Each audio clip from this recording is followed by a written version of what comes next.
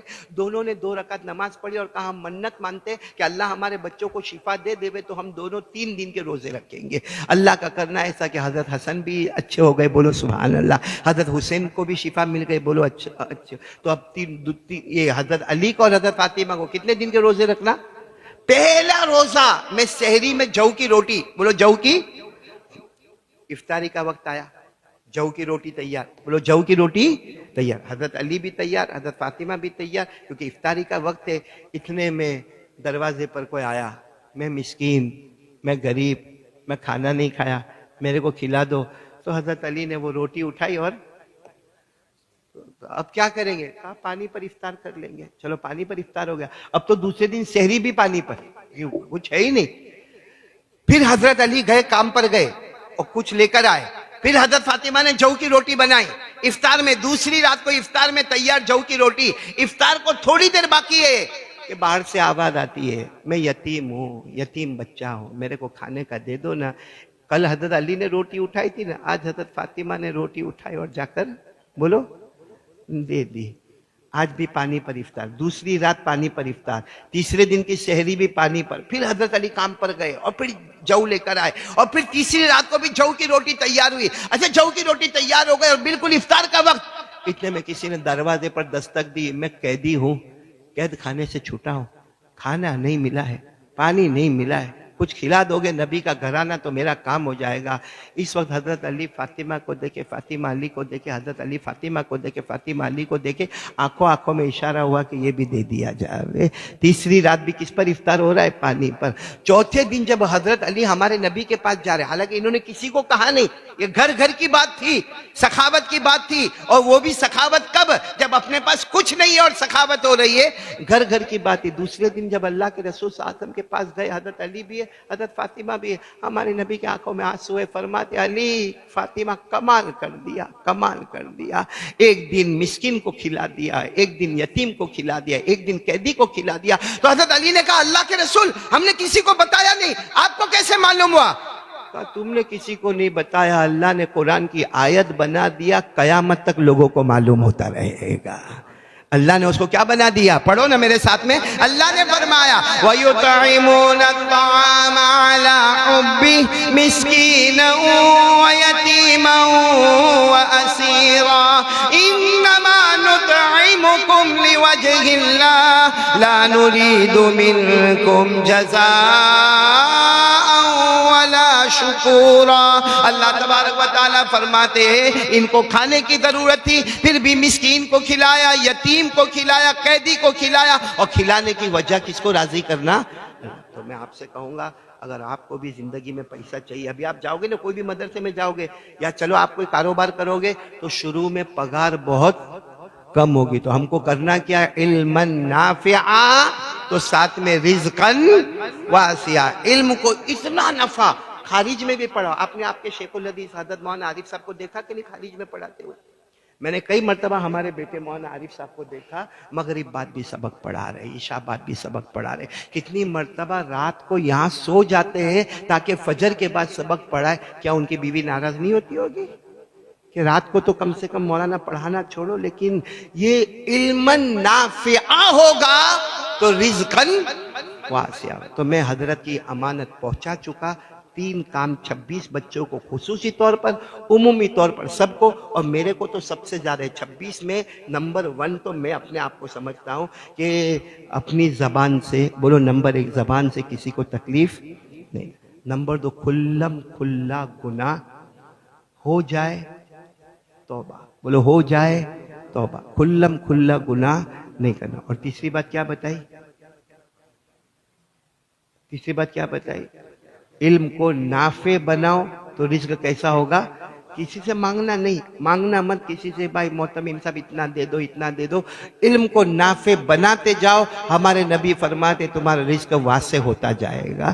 یہ سب باتیں کرنے کے بعد میرے شیخ نے ایک جملہ کہا کہ حضرت مولانا حسین احمد مدنی نور اللہ مرقدہ، انہوں نے فرمایا، وہ کہتے کوئی 100 مرتبہ بخاری شریف پڑھاوے، کوئی 100 مرتبہ بخاری شریف پڑھاوے وہ ثواب نہیں ملے گا. یہ 3 چیزیں آ جائے گی تو اس کے بدلے میں اللہ جنت عطا کر دے گا. یہ 100 مرتبہ بخاری پڑھانے سے زیادہ ثواب کی چیز ہے کہ یہ ہم کر لیں. سب کریں گے؟ بولو کریں گے انشاءاللہ. اللہ ہم سب کو عمل کی توفیق عطا فرمائے. چونکہ میں اللہ نے یہاں کا ذمہ دار بنایا، سب سے پہلے تو میں حضرت مفتی عبدالستار صاحب دامت برکاتہم کا تہہ دل سے شکر ادا کروں گا، کیونکہ ایک وقت پہلے یہ بھی بہت بیمار ہو گئے تھے.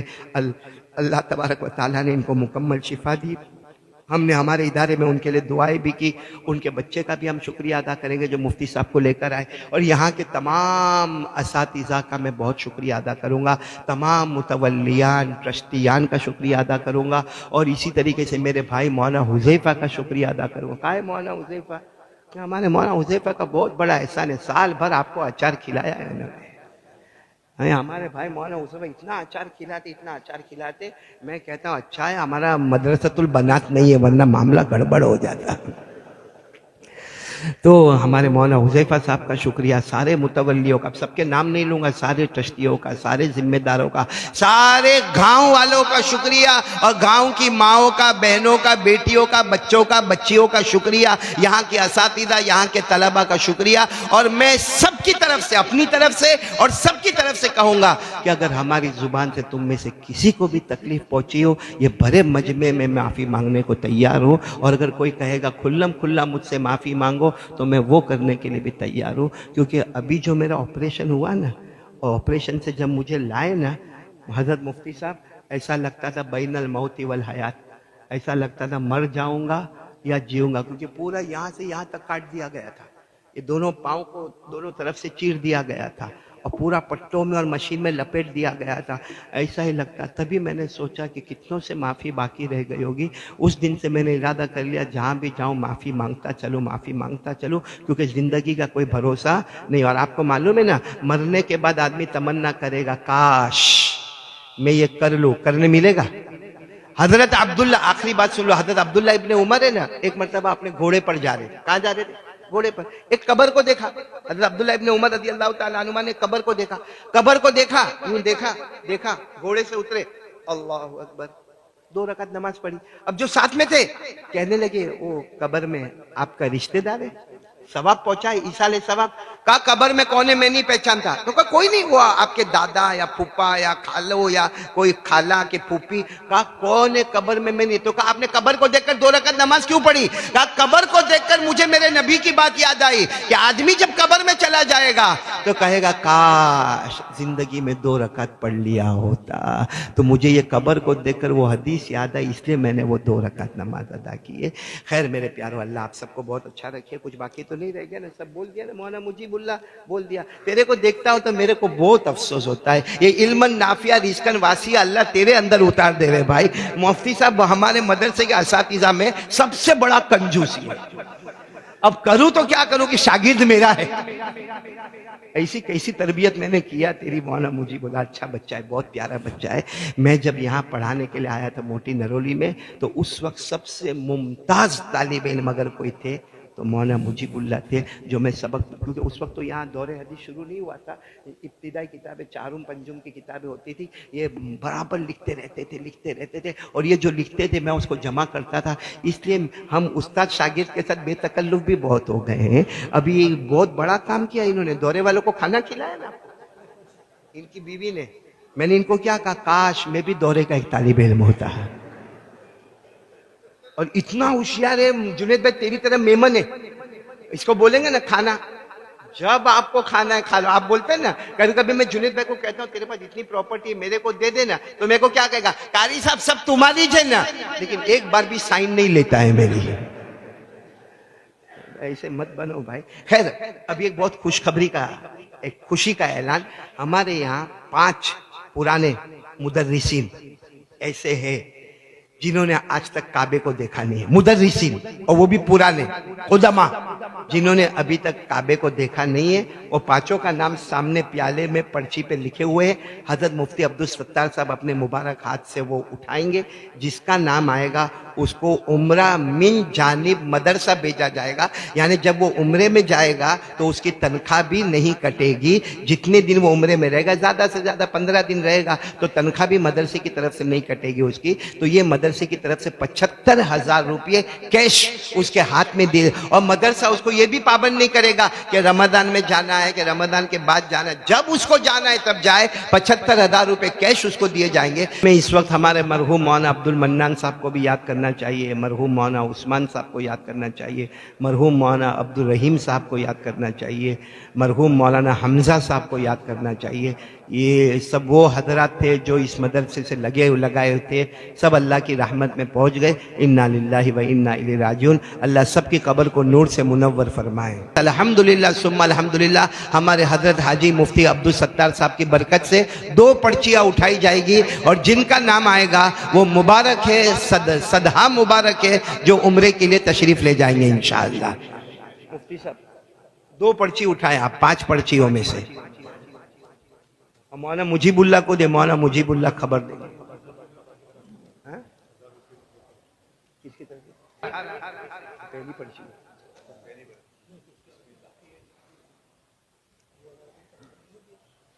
پہلی پرچی میں نام آیا ہے مولانا ارشاد صاحب کا. مبارک ہو مولانا ارشاد صاحب کو. ان کو 75 کھڑے ہو جائے بھائی مولانا ارشاد صاحب ماشاءاللہ. مفتی صاحب سے ملاقات کرے اور ان کو 75,000 روپے کیش حافظ افضل کی طرف سے مل جائیں گے. جب ان کو جانا ہے تب جا سکتے ہیں.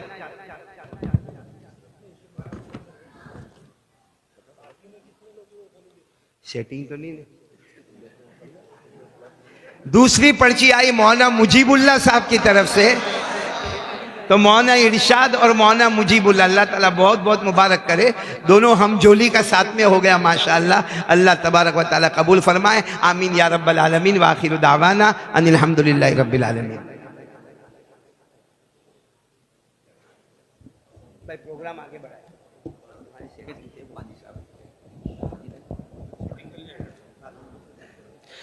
السلام علیکم ورحمۃ اللہ وبرکاتہ. میں آج بہت خوش ہوں. میرے استاذ محترم جنہوں نے مجھے پڑھایا لکھایا، میرے والد صاحب نہیں ہیں، بہت محبت کی مجھ سے. مجھے پڑھانے کے لیے سب سے پہلا طالب علم ہوں. مجھے میری تقرری ہوئی اور میرے شیخ مولانا عارف صاحب، انہوں نے مجھے بہت سینچا سمجھایا. اللہ تعالیٰ ان تمام کی عمروں میں خوب خوب برکت نصیب فرمائے. وقتاً فوقتاً تنبیہ بھی کرتے رہتے ہیں، بیٹا یہاں غلطی ہے. اور میں خوش نصیب ہوں کہ جو میرے پیچھے تو ہے جو مجھے متنبع کرتے رہتے، بیٹا یہ غلط ہے، یہ صحیح ہے، یہ غلط ہے. میں بہت بہت ان تمام کو شکریہ ادا کرتا ہوں. اللہ تعالیٰ دارین میں خوب خوب بہترین زندگی نصیب فرمائے. دارین میں خوب خوب جزائے خیر عطا فرمائے. آمین ثم آمین. مکرمی سامعین، یقیناً حضرت نے بڑے ہی قیمتی ملفوظات سے نوازا ہے اور مہمان نوازی کا حق ادا کیا ہے. اللہ تعالیٰ عافیت کے ساتھ حضرت کی عمر میں برکت عطا فرمائے. آمین. السلام علیکم. 2 نکاح ہونے والے ہیں، جس میں ایک لڑکے کا نام ہے مولانا محمد بن شکیل. کون ہے وہ؟ مولانا محمد بن شکیل آپ ہیں. اور دوسرا نکاح ہونے والا ہے مولانا محمد معاذ حامد آپ ہیں ماشاءاللہ. تو یہ جو پہلے لڑکے ہیں مولانا محمد بن شکیل، ان کے وکیل مجھے چاہیے سعید بن عبد الغفور. آپ ہیں وکیل سعید بن عبد الغفور. آپ نے لڑکی سے اجازت لی، لڑکی فردوس سے اجازت لی. اجازت انہوں نے دی. مہر 15,000 نقد ہے ماشاءاللہ. اس نکاح کے گواہ پہلے ہیں مولانا رفیق صاحب، آپ ہیں ماشاءاللہ. اور دوسرے گواہ ہیں نفیس بھائی کڑی والا، آپ ہیں ماشاءاللہ. چلو تو پہلا نکاح کے تو وکیل گواہ سب موجود ہے. دوسرے جو نکاح ہے مولانا محمد معاذ کے، ان کے وکیل یعقوب غلام رسول شیخ آپ ہیں. اور پہلے گواہ ہے حیدر مصطفیٰ حامد آپ. دوسرے گواہ معین الدین کالا بانو آپ ہیں ماشاءاللہ. اور وکیل جو ہے یعقوب غلام رسول آپ ہیں. آپ نے لڑکی عاتقہ سے اجازت لی مہر نقد ماشاءاللہ. تو اب دونوں دلہوں سے میری یہ درخواست ہے کہ نکاح کا خطبہ شروع کریں.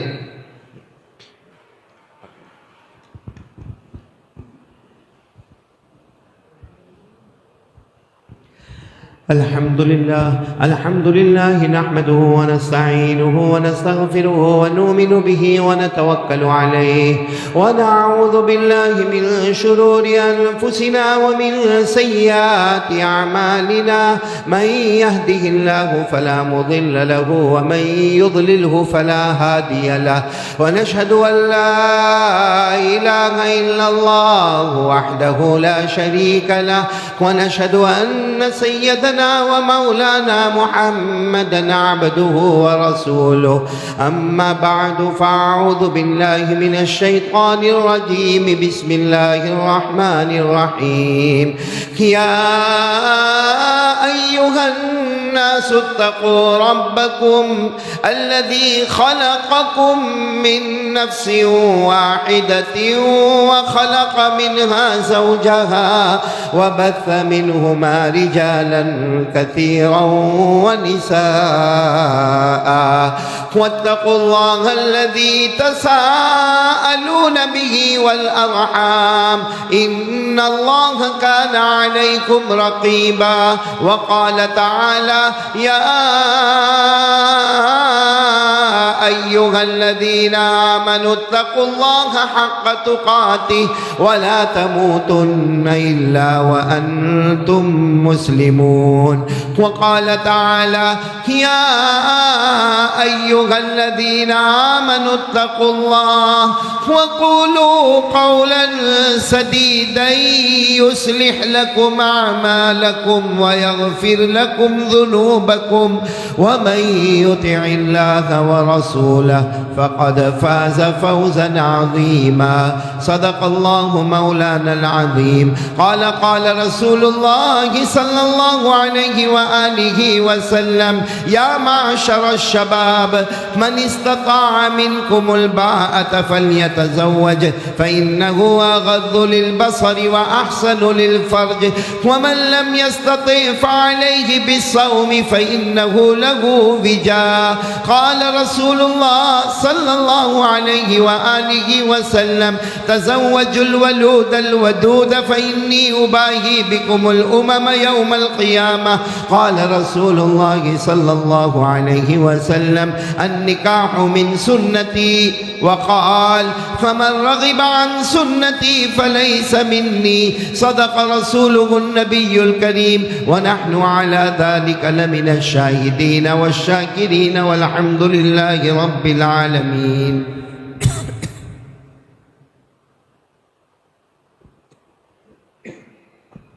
پہلے دلہے جو مولانا محمد آپ ہیں. مولانا محمد بن شکیل آپ نے ہمارے وکیل سعید بن عبد الغفور کی وکالت سے اور مولانا رفیق گواہ نمبر 1 اور نفیس بھائی گواہ نمبر 2 اور یہ پورے مجمع کی موجودگی میں آپ نے فردوس بنت عبد الغفور کو بعوض مہر 15,000 روپے نقد زوجہ منکوحہ آسان الفاظ میں آپ نے فردوس بنت عبد الغفور کو بیوی بنا کر اپنے نکاح میں قبول کیا. قبلتها ونكحت وجمع بینکما بالخیر. ہمارے دوسرے بیٹے مولانا محمد معاذ حامد آپ نے ہمارے وکیل یعقوب غلام رسول شیخ اور پہلے گواہ حیدر مصطفیٰ اور دوسرے گواہ معین الدین اور یہ پورا مجمع گواہ ان سب کی موجودگی میں آپ نے ملک عاتقہ بانو ایوب کو بعوض مہر 15,000 روپے نقد آپ نے منکوحہ بنا کر زوجہ بنا کر آسان الفاظ میں آپ نے ملک عاتقہ بانو ایوب کو اپنے نکاح میں بیوی بنا کر قبول کیا. نکحتها وقبلتها وزوجتها. ماشاءاللہ بارک اللہ لکما وجمع بینکما بالخیر. ماشاءاللہ دونوں دلہا نے حجاب قبول بہت زوردار کیا. ماشاءاللہ اللہ قبول فرمائے. جی وہ حضرت کو بلائیے. مکرمی سامعین، اب ہم صدر اجلاس عظیم المرتبت رفیع الدرجات حضرت مفتی عبدالستار صاحب سے عاجزانہ و مخلصانہ درخواست کرتے ہیں کہ آپ اپنے مفید تأثرات اور حکیمانہ کلمات سے ہم تمام حاضرین محفل کی دستگیری اور رہنمائی فرمائیں اور اپنی مستجاب دعاؤں پر جلسے کو پائے تکمیل تک پہنچائیں۔ اہل محفل منتظر ہیں دیر سے عالی وقار، اہل محفل منتظر ہیں دیر سے عالی وقار، آپ کے پند و نصائح کا انہیں ہے انتظار۔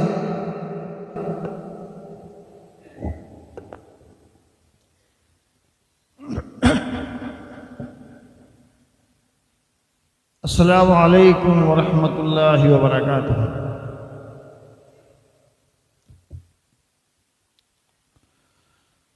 الحمد للہ نحمده ونستعینه ونستغفره ونؤمن به ونتوکل علیہ ونعوذ باللہ من شرور انفسنا ومن سیئات اعمالنا من يهده اللہ فلا مضل له ومن يضلله فلا هادي له ونشهد أن لا إله إلا الله وحده لا شريك له ونشهد أن محمدا عبده ورسوله صلى الله عليه وسلم فقد قال الله تعالى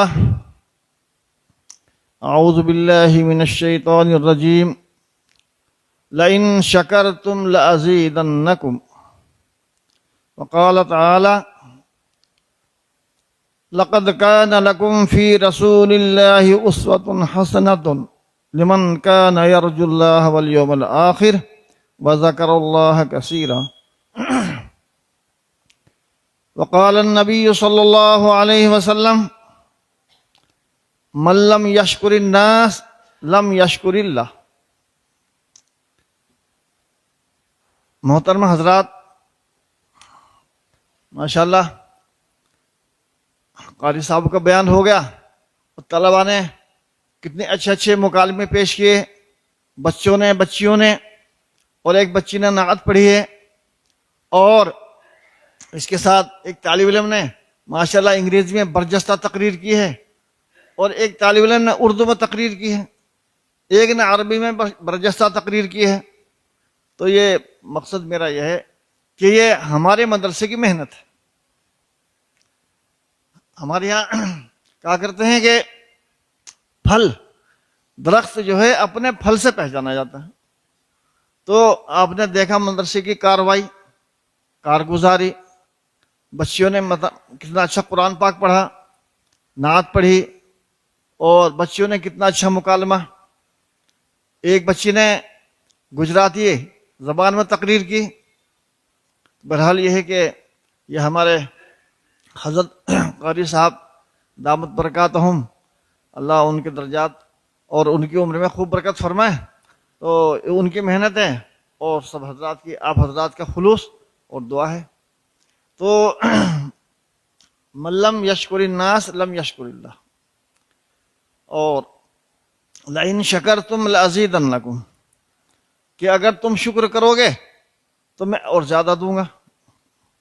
تو ہم کو اللہ تعالیٰ کا شکر ادا کرنا چاہیے کہ ہمارے حضرت قاری صاحب کافی بیمار رہے ہیں، اور جیسے بتایا تھا انہوں نے وہاں ناشتے میں کہ یہاں سے بھی سب چیر دیا، یہاں سے چیر دیا، یہاں سے چیر دیا، کہ میں تو موت زندگی کے بیچ میں تھا۔ تو اللہ تعالیٰ نے ماشاءاللہ صحت دے دی اور آپ کے درمیان چاہ رہے ہیں، تو ہم اللہ کا جتنا بھی شکر ادا کریں وہ کم ہے۔ لئن شکرتم لازیدنکم، اس لیے حضرت قاری صاحب کے لیے دعا کرنی چاہیے، اللہ تعالیٰ کامل شفا، صحت، تندرستی اور عمر کی برکت سے نوازے، اور ان کی خدمات کو اللہ تعالیٰ خوب وسیع فرمائے اور قبول فرمائے، اور یہ ادارہ اللہ تعالیٰ اس کے فیض کو جاری رکھے۔ اور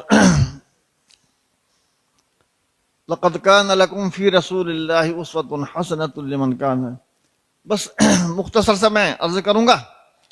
اس میں اللہ تعالیٰ فرما رہے ہیں کہ نبی پاک صلی اللہ علیہ وسلم تم لوگوں کے لیے ایک نمونہ ہے اور اسوہ ہے، لہذا آپ کے طریق پر چلو اور آپ کے طریق پر عمل کرو۔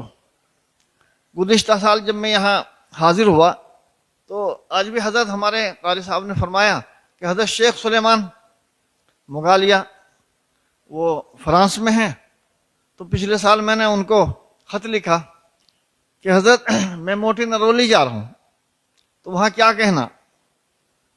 تو انہوں نے حرمین سے کہلوایا کہ آپ وہاں جاؤ اور سنت کی ترغیب دو، کہ لوگوں کو چاہیے کہ سنتوں پر عمل کریں، اور خود ان کو بھی سنت زندہ کرنے کا بڑا شوق ہے، اس لیے ان کا لگا بھی محی السنت۔ تو احیاء سنت کا ان میں بہت ذوق اور بہت شوق اور بہت جذبہ ہے۔ جب بھی وہ کسی کو نصیحت کرتے ہیں تو سنت پر عمل کرنے کی اور سنت کو زندہ کرنے کی تلقین کرتے ہیں۔ میں اس پہ ایک واقعہ سناؤں۔ مفتی تقی صاحب نے اپنے سفر نامے میں لکھا، فرما رہے ہیں کہ لندن کا یا کسی اور ملک کا واقعہ ہے کہ وہاں کالج میں بہت سے طلبہ پڑھتے ہیں، انگریز وغیرہ جو بھی، تو ہمارا ایک مسلمان طالب علم بھی وہاں پڑھتا۔ یہ چند سال پہلے کی بات ہے، انہوں نے اپنے سفر نامے میں لکھا، تو یہ وہاں رہتا، اب کپڑے جو ہے وہاں دھوبن دھوتی، تو سب کے کپڑے دھوبن لے جاتی کمرے سے، لیکن ان کے جو پینٹیں ہوتی تھی وہ گندی ہوتی تھی، تو دھوبن ان کو دھوتی اور پھر دھونے کے بعد مشین میں ڈالتی۔ اس طالب علم کی بھی پینٹ لے جاتی تھی، لیکن اس کی پینٹ صاف ہوتی تھی۔ تو مفتی صاحب نے لکھا کہ اس دھوبن نے اس طالب علم جو ہمارا مسلمان بھائی تھا اس سے کہا کہ کیا آپ کو میرے دھونے پر اعتماد نہیں؟ کیوں اعتماد کیوں نہیں؟ تو اس نے وجہ بتائی کہ جتنے آپ کے ساتھی ہیں آپ کے ہاسٹل کے، میں سب کے کپڑے لے جاتی ہوں اور سب کی پینٹیں گندی رہتی ہیں، میں ان کی پینٹیں دھوتی ہوں اور پھر مشین میں ڈالتا ہوں، لیکن تمہاری پینٹ صاف ہوتی ہے، اس میں دھونا نہیں پڑتا مجھے، تو کیا تمہیں میرے دھونے پہ اعتماد نہیں ہے؟ تو اس نے کہا اعتماد ہے، بات یہ ہے کہ میری پینٹ اس لیے صاف رہتی ہے کہ میں استنجا کرتا ہوں۔ ہمارے نبی نے فرمایا کہ پیشاب پاخانے کے بعد استنجا کرو، لیکن انگریز نہیں کرتے۔ انگریز تو ایسے ہی سنا کہ اس سے جو آج کل پیپر آتے ہیں نا ان سے پوچھا پاچھے کی اور چل دیے، تو اس لیے پینٹیں گندی رہتی ہیں۔ تو اس عورت دھوبن نے کہا کہ بھئی مجھے بھی مسلمان ہونے کی کچھ بات بتاؤ۔ تو جسے ابھی ہمارے بچوں نے مکالمے پیش کیے ہیں کہ تم کون ہو کہ ہم مسلمان ہیں، کہ اسلام کیا سکھاتا ہے، تو اس نے چھوٹی چھوٹی بنیادی باتیں اور دین کی بنیادی کتابیں اس عورت کو دی، دھوبن کو، اس نے پڑھی تو وہ بہت قریب ہو گئی مسلمان ہونے کے، اور پھر کسی سینٹر میں گئی اور وہاں اس نے اسلام قبول کر لیا۔ تو اب دیکھیے ایک چھوٹی سی سنت زندہ کی، اس نے ایک طالب علم نے ایک چھوٹی سی سنت زندہ کی ہے، لیکن وہی چھوٹی سی سنت اس کے دوسروں کے مسلمان ہونے کا سبب بن گئی۔ اس لیے ہمارے شیخ سلیمان فرماتے ہیں کہ بھائی سنتوں پر عمل کرو اور سنتوں کو زندہ کرو، اور اس کے برعکس سنت کی مخالفت نہ کرو، سنتوں کی جان بوجھ کر مخالفت نہ کرو۔ چنانچہ بہت سے حضرات جیسے سفیان ثوری کے بارے میں فرمایا گیا ہے، حدیث پاک میں آتا ہے کہ جب مسجد میں داخل ہو تو دایاں پاؤں داخل کرو، اور جب نکلو تو بایاں پاؤں پہلے نکالو۔ اتفاق کے بعد سفیان ثوری جو تھے تو جب مسجد میں آ رہے ہیں بے خیالی میں بایاں پاؤں داخل کر دیا، تو اوپر سے آواز آئی غیب سے کہ او بیل، ایسے آ رہے بیلوں کی طرح مسجد میں، تو دیکھیے وہیں تنبیہ ہو گئی۔ تو سنتوں کی مخالفت اس کا وبال دنیا میں بھی ہو جاتا ہے اور آخرت میں ہوئے گا۔ چنانچہ لکھا ہے کہ ایک بزرگ تھے، بس میں مختصر کروں چونکہ آپ کا وقت بھی بہت ہو گیا، اور حضرت نے فرمایا تھا کہ مختصر رکھنا۔ کیا ایک محدث تھے، حدیث پاک میں آیا ہے کہ بار کے دن پچھنے لگوانا یہ ٹھیک نہیں ہے. اگر کوئی آدمی بار کے دن شنبے کے دن پچھنے لگوائے گا تو اس کو برس کی کوڑھ کی بیماری ہو جائے گی. لیکن حدیث ضعیف تھی تو بزرگ جو تھے انہوں نے سوچا کہ حدیث تو ضعیف ہے. جیسے ابھی بچوں نے مکالمے پیش کیے کہ بھائی حدیث ضعیف ہے, ضعیف حدیث سے استدلال کرتے ہو. تو ان بزرگ نے یہ خیال کر کے حدیث ضعیف ہے بار کے دن جان بوجھ کے پچھنے لگوا لیے, فسد کھلوا لی. اب کہتے ہیں برس کی بیماری ہوگی, کوڑھی ہوگی. بہت پریشان, بہت علاج معالجہ کرا تو دعا کی. تو حضور صلی اللہ علیہ وسلم خامت تشریف لائے اور فرمایا کہ بھئی بیٹا کیا بات, کہ حضرت بہت پریشان ہوں, بار کے دن میں نے پچھنے لگوا لی جان بوجھ کر, تو برس کی بیماری میں مبتلا ہو گیا. کہ کیوں لگوایا, ہم نے تو منع کیا تھا. کہ یا رسول اللہ غلطی ہوئی, میں سوچا کہ حدیث تو ضعیف ہے, کوئی ایسی بات نہیں. تو حضور صلی اللہ علیہ وسلم جو بات فرمائیں, ہمارے محدثین اس کو بیان فرماتے ہیں کہ حضور صلی اللہ علیہ وسلم نے فرمایا کہ ارے راوی تو ضعیف تھا, حدیث تو میری تھی. یہ بات امام غزالی رحمۃ اللہ علیہ لکھی ہے. حضور نے فرمایا کہ راوی تو ضعیف تھا, حدیث تو میری تھی. تو کہا یا رسول اللہ غلطی ہوئی, خطا ہوئی. تو حضور صلی اللہ علیہ وسلم نے اپنا دست مبارک کچھ پڑھ کر اور دم کر کے آپ نے جو ان کے سینے پہ اور جہاں جہاں بیماری تھی پھیر دیا تو ٹھیک ہو گیا. اب کوئی یہ کہے کہ حضور صلی اللہ علیہ وسلم خام آگے اس طرح علاج کر رہے تو سب جو ہوتا ہے, ایسی بات نہیں. حضور صلی اللہ علیہ وسلم اپنے قبر میں زندہ ہے. آپ نے سید احمد رفاعی کا واقعہ سنا ہوگا. سید احمد کبیر رفاعی وہ فرماتے ہیں جب مدینہ طیبہ حاضر ہوئے تو حضور صلی اللہ علیہ وسلم روزے اطہر پر حاضر ہوئے اور کہا کہ نانا جان, چونکہ سید احمد کبیر رفاعی تو نانا جان, کہ جب ہم دور تھے دور سے سلام بھیجا کرتے تھے, اب تو آپ کے قریب آ گئے, مسافہ کیجئے. تو حضور صلی اللہ علیہ وسلم یہ قبر شریف سے ہاتھ نکلا اور مسافہ کیا, اور اس وقت مسجد نبی جو ہے نا 14ویں چاند سے بھی زیادہ روشن ہو گیا. تو حضور صلی اللہ علیہ وسلم اپنے قبر میں زندہ ہے. ایسے ایک واقعہ گنگو کا, ہمارے بزرگوں میں شیخ عبد القدوس گنگوئی رحمۃ اللہ علیہ, ہمارے بزرگوں میں ہیں شیخ عبد القدوس گنگوئی رحمۃ اللہ. ان کے پوتے ایک مرتبہ بیمار ہوئے اور بہت زیادہ بیمار, پسلی میں درد تھا اور پسلی گل گئی, سڑ گئی, اس لیے اندر تکلیف. تو حضور پاک صلی اللہ علیہ وسلم خامت تشریف لائے, فرمایا کہ بیٹا کیا حال ہے, کہ یا رسول اللہ یہاں پسلی میں درد ہے, بہت زیادہ درد ہے, لیکن میں پریشان ہوں, بہت علاج کرا لیا لیکن کچھ صحیح نہیں ہو رہا. تو حضور نے فرمایا کدھر ہے, تو بتایا. اب دیکھیے کہ حضور صلی اللہ علیہ وسلم نے وہیں سے چھری رکھی ہوگی, سوئی دھاگا بھی وہیں, سب چیز, تو وہیں سے چھری لی اور یہاں سے چیرا دیا, آپریشن کیا, اور وہ ہڈی وہاں سے کاٹ کر نکال دی اور پھر وہیں سے سلائی کر دی, اور حضور صلی اللہ علیہ وسلم نے اس پر کچھ پڑھ کر دم کیا, صبح کو تو ٹھیک تھے. تو دیکھو حضور صلی اللہ علیہ وسلم اب بھی اپنے قبر پر زندہ ہیں, اور آپ جو ہے جیسا اللہ کی طرف سے حکم ہوتا ہے آپ اس پر عمل کرتے ہیں.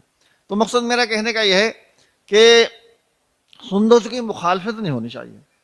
ایک اور محدث تھے, حدیث پاک میں آیا کہ جو آدمی رکوع میں سجدے میں امام سے پہلے جائے گا, یا رکوع سے یا سجدے سے امام سے پہلے سر اٹھائے گا, تو اس کا چہرہ گدھے جیسا ہو جائے گا, اس کا چہرہ گدھے جیسا ہو جائے گا. تو ایک محدث تھے, انہوں نے بھی یہ خیال کر کے کہ بھائی حدیث تو ضعیف ہے. اتفاق کی بات یہ ہے کہ وہ بھی جو ہے نا انہوں نے ایسے کیا کہ دیکھو ہوگا میرا نہیں ہوگا, وہ ارادتاً کیا انہوں نے کہ دیکھو میرا چہرہ گدھے جیسا ہوگا نہیں ہوگا. تو رکوع سے اور سجدے سے امام سے پہلے سر اٹھایا تو چہرہ گدھے جیسا ہو گیا. تو ان کے طلبہ پہلے تو وہ ایسے دیتے تھے بغیر نقاب کے درس دیتے تھے, لیکن جب چہرہ گدھے جیسا ہو گیا تو چہرے پر نقاب ڈال کے درس دیا کرتے, سبق پڑھاتے تھے.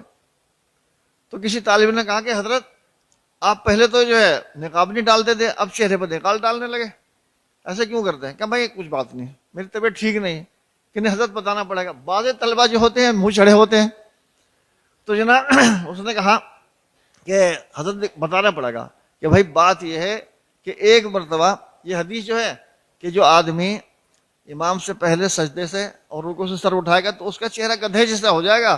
میں سوچا کہ حدیث تو ضعیف ہے, اور اگر ایسی بات ہے تو دیکھو میرا ہوگا نہیں ہوگا, آزما کے دیکھو. تو سچ مچ چہرہ گدھے جیسا ہو گیا. تو اس لیے چہرے پر نقاب ڈال کے وہ حدیث کا درس دیا کرتے تھے.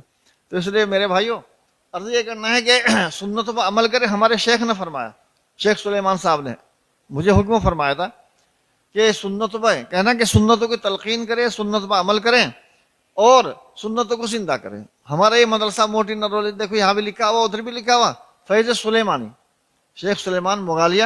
وہ بیچارے مجھ سے محبت کرتے ہیں, اور غائبانہ محبت کتنی محبت کرتے ہیں. تو انہوں نے کہلوایا کہ جب آپ وہاں جا رہے ہیں موٹی نرولی تو وہاں سنتوں کی تلقین کرنا, لوگوں سے کہنا کہ سنتوں پر عمل کریں اور سنتوں کو زندہ کریں.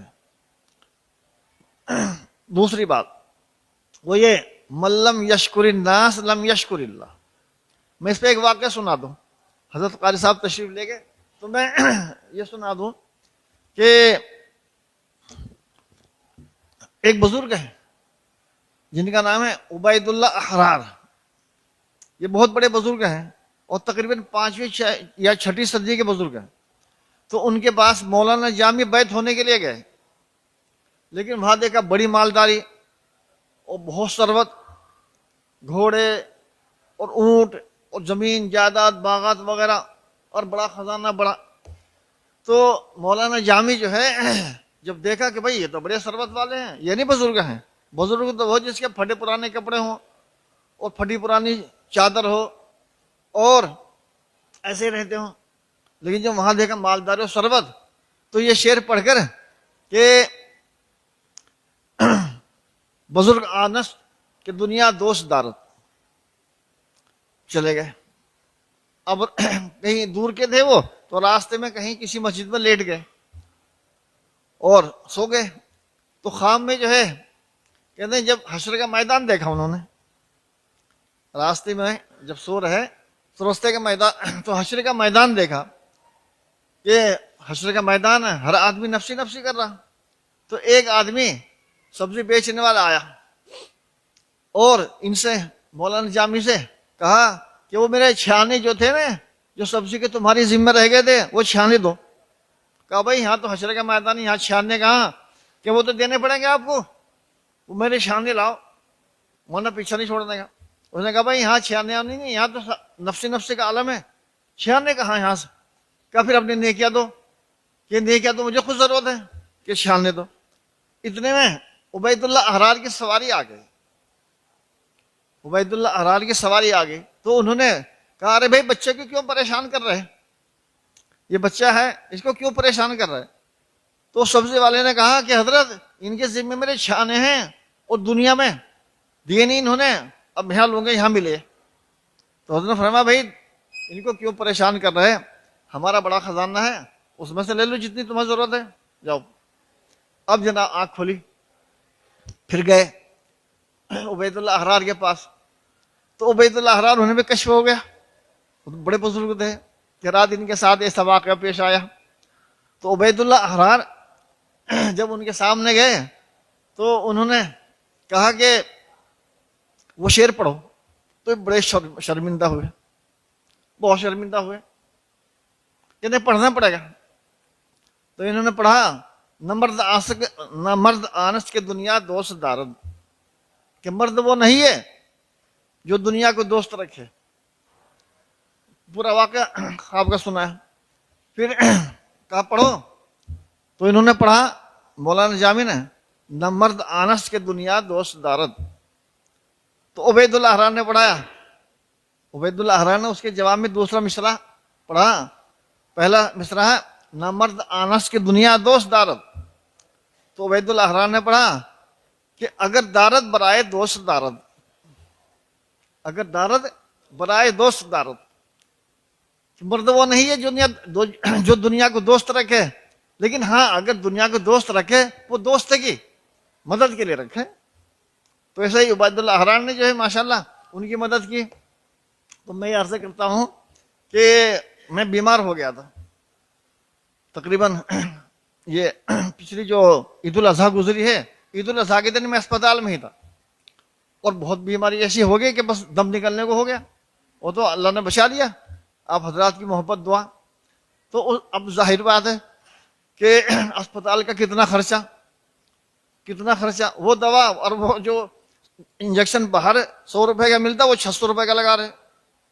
بیڈ ایسے ٹوٹے پھوٹے سے کہتے ہیں اس کا روزانہ کا کرایہ کتنا، کمرے کا کرایہ کتنا، پتہ نہیں اے سی او میں رکھا وہ تو روزانہ کے کتنے ہزار کرایہ.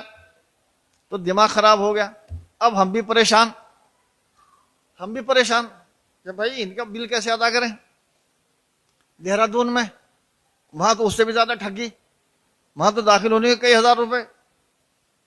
تو جناب وہی بات کہ کیا ہے کہ عبید اللہ احرار کے پاس مولانا جامع بیعت ہونے کے لیے آئے، لیکن جب دیکھا وہاں تو بڑی مالداری ہے، بڑی ثروت ہے، بھئی یہ کیا بزرگ ہوں گے، چلے گئے. رات کو سوئے تو خواب میں کیا دیکھ رہے، حشر کا میدان دیکھ رہے. کوئی نہ پریشان کر لاؤ پیسے، وہ چھاننے لاؤ. میں نے کہا بھئی یہاں کہاں چھاننا ہے. تو عبید اللہ احرار آ گئے، بھئی انہیں کیوں پریشان کرے، جو کچھ لینا ہم سے لے لو، ہمارا خزانہ اسی کام کے لیے. تو ایسے ہی جب ہم اسپتال میں تھے تو ہمارے حضرت قاری صاحب رحمۃ اللہ علیہ دامت پر لگا دوں سے، تو جس وقت ہم وہاں اسپتال میں تھے اور پریشان تھے کہ بھائی اتنا بڑا بل کیسے ادا کیا جائے گا. ان کا تو حضرت قاری صاحب نے فون کیا اس بچے کو کہ پریشان نہ ہونا، ہمارا خزانہ ہے. تو قاری صاحب نے وہاں خزانہ کھول دیا، انہوں نے بل ادا کر دیا. تو بھائی اس لیے لم یشکر الناس لم یشکر اللہ. تو ہمیں بھی حضرت قاری صاحب کو شکر ادا کرنا چاہیے. تو ہم اگر قاری صاحب دنیا کو دوست رکھتے ہیں تو دنیا کو دوست نہیں رکھتے ہیں، برائے دوست دارت. اب دیکھو ماشاءاللہ 2 حضرات کو عمرے کے لیے بھیج رہے ہیں، کتنی خوبی کی بات ہے. پچھلے سال بھی 2 حضرات گئے تھے، ایک تو میاں بیوی گئے تھے، مجھے یاد بھی نہیں رہا. ہم پچھلے سال میاں بیوی گئے تھے نا، اب کبھی انشاءاللہ 2 حضرات جا رہے ہیں. تو اگر یہ شعر جو ہے نہ مرد آنس کے دنیا دوست دارد، اگر دارد برائے دوست دارد. تو جو حضرات بزرگان دین جو ہے دنیا کو اگرچہ قریب رکھتے ہیں لیکن وہ اپنے نہیں رکھتے، وہ اپنے دوستوں کے لیے رکھتے ہیں ماشاءاللہ.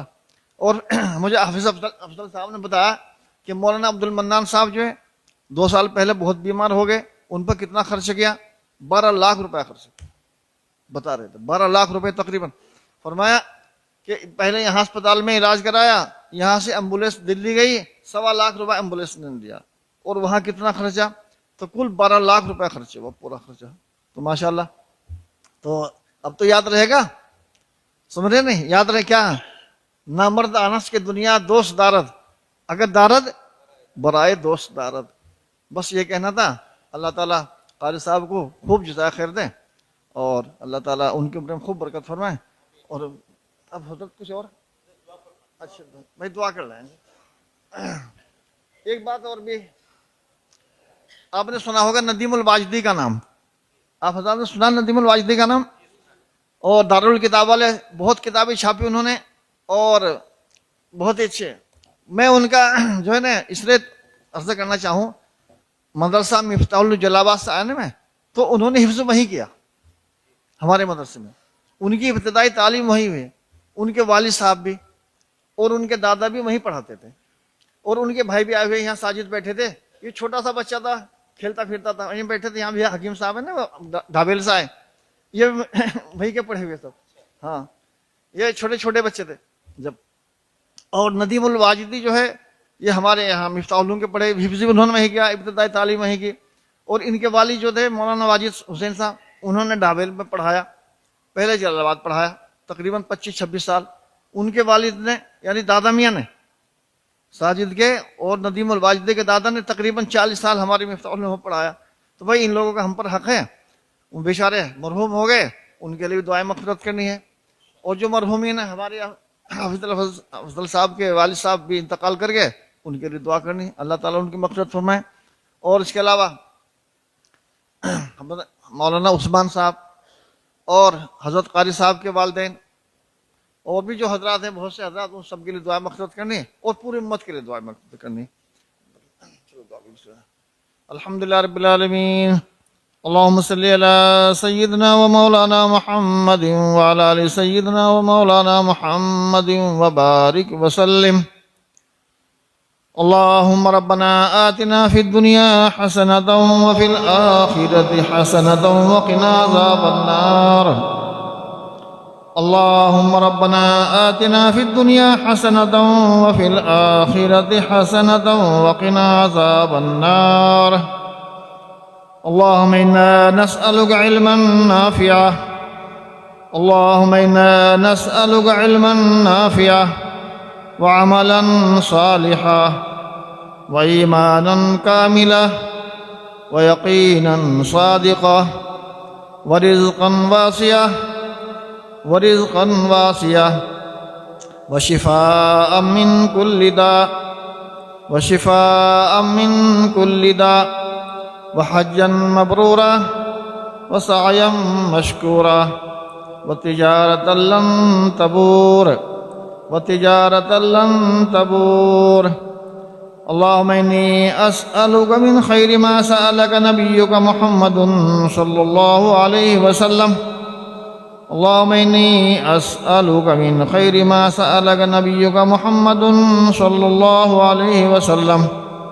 اللهم إني أعوذ بك من شر ما استعاذك منه نبيك محمد صلى الله عليه وسلم. اللهم إني أسألك كل الخير لكل مسلم ومسلمة. اللهم إني أسألك كل الخير لكل مسلم ومسلمة. يا مونس كل وحيد ويا صاحب كل فريد ويا قريبا غير بعيد ويا شاهدا غير غائب ويا غالبا غير مغلوب ويا حي يا قيوم يا ذا الجلال والإكرام يا نور السماوات والأرض يا زين السماوات والأرض يا عماد السماوات والأرض يا بديع السماوات والأرض يا ذا الجلال والإكرام يا صريخ المستصرخين ومنتهى العائزين والمفرج عن المكروبين والمروح عن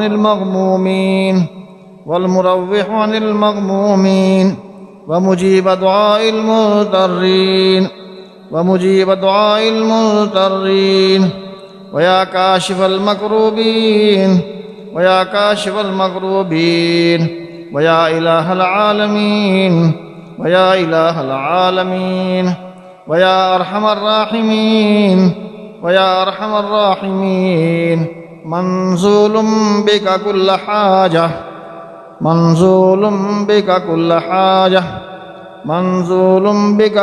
حاجة. یا اللہ ہمارے تمام گناہوں کو معاف فرما. یا اللہ ہمارے تمام گناہوں کو معاف فرما، تمام خطاؤں سے درگزر فرما. یا اللہ ہمارے اس اجلاس کو قبول فرما. یا اللہ ہمارے اس اجلاس کو قبول فرما. یا اللہ ہمارے اس بیٹھنے کو قبول فرما. یا اللہ ہمارے سننے کو قبول فرما. یا اللہ ہم نے جو کچھ سنا یا اللہ اس پر عمل کرنے کی توفیق عطا فرما. یا اللہ ہمیں سنتوں پر عمل کرنے کی توفیق عطا فرما، سنتوں کو زندہ کرنے کی توفیق عطا فرما. یا اللہ سنتوں کی مخالفت سے یا اللہ ہمیں محفوظ فرما. یا اللہ یہ احباب آئے ہوئے ہیں، بہت دور دور سے آئے ہوئے ہیں، دعا کے لیے آئے ہیں اور مدرسے کی اور ہمارے محبت میں آئے ہوئے ہیں. یا اللہ ان کے مقاصد حسنہ پورے فرما. یا اللہ ان سب کے مقاصد حسنہ پورے فرما. یا اللہ ان کے تمام جائز مقاصد پورے فرما. یا اللہ ان کے گھروں میں خوب خیر برکت فرما. یا اللہ بچوں کو نیک صالح بنا. یا اللہ بچوں کو نیک صالح بنا، دیندار بنا، عمر دراز فرما، صحت اور تندرستی عطا فرما. یا اللہ بچے اس وقت موبائل میں بہت وقت ضائع کر رہے ہیں، یا اللہ بچوں کو سمجھ عطا فرما۔ یا اللہ اس وقت بچے موبائل میں بہت وقت ضائع کر رہے ہیں، یا اللہ بچوں کو سمجھ عطا فرما، اپنے وقت قدرنے کی توفیق عطا فرما، وقت کی قدر کرنے کی توفیق عطا فرما، اپنی عزت کی حفاظت کی توفیق عطا فرما۔ یا اللہ یہ ادارہ ہے، یا اللہ اس کو قبول فرما، یا اللہ اس کو خوب ترقی عطا فرما۔ یا اللہ ہمارے حضرت قاری صاحب کی یا اللہ سرپرست میں اس ادارے کو یا اللہ خوب خوب ترقی عطا فرما، اس کے فیض کو جاری فرما، اور ہمارے شیخ سلیمان اللہ تعالیٰ ان کی عمر میں خوب برکت فرما، اللہ تعالیٰ ان کی عمر میں خوب برکت فرما، ان کے فیض کو خوب خوب جاری فرما، صحت اور تندرستی عطا فرما، عمر کی برکت نصیب فرما۔ ایک ہمارے دوست ہیں مولوی معین صاحب، اور ان کے خسر بیچارے، وہ بھی بڑی محبت کرتے ہیں، اس ادارے سے محبت رکھتے ہیں، پچھلی مرتبہ ملاقات ہوئی تھی۔ اللہ تعالیٰ ان کے گھروں میں خوب خیر و برکت عطا فرما، ان کے تمام مرحومین کی مغفرت فرما۔ یا اللہ ہمارے حضرت قاری صاحب کے والدین کی مغفرت فرما، مولانا عثمان صاحب کی مغفرت فرما۔ یا اللہ مولانا ندیم الواجدی انتقال فرما گئے، بڑے کام کے آدمی تھے، یا اللہ ان کی مغفرت فرما، جنت الفردوس عطا فرما، درجات بلند فرما۔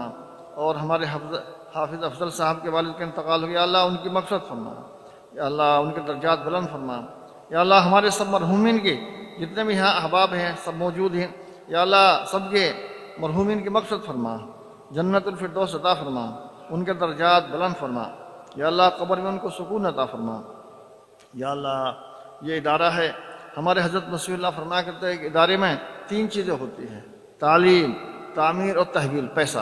یا اللہ مدرسے کو تعلیم کے اعتبار سے خوب ترقی عطا فرما، یا اللہ مدرسے کو، اس ادارے کو یا اللہ تعمیر کے اعتبار سے یا اللہ خوب ترقی عطا فرما، یا اللہ تعلیم کے اعتبار سے خوب ترقی عطا فرما، یا اللہ پیسے کی فراوانی نصیب فرما۔ یا اللہ تمام ضروریات چھوٹی سے چھوٹی بڑی سے بڑی جو بھی ہیں، یا کھانے کی، رہنے کی، کپڑے کی، عمارت کی، یا اللہ بجلی وغیرہ کی، یا اللہ تمام چیزیں اپنے یا اللہ خزانہ غیب سے پوری فرما۔ یا اللہ جو مدرسے کے معاونین ہیں، جتنے معاونین ہیں بیچارے محبت کرنے والے ہیں، یا اللہ ان سب کو خوب جزائے خیر عطا فرما۔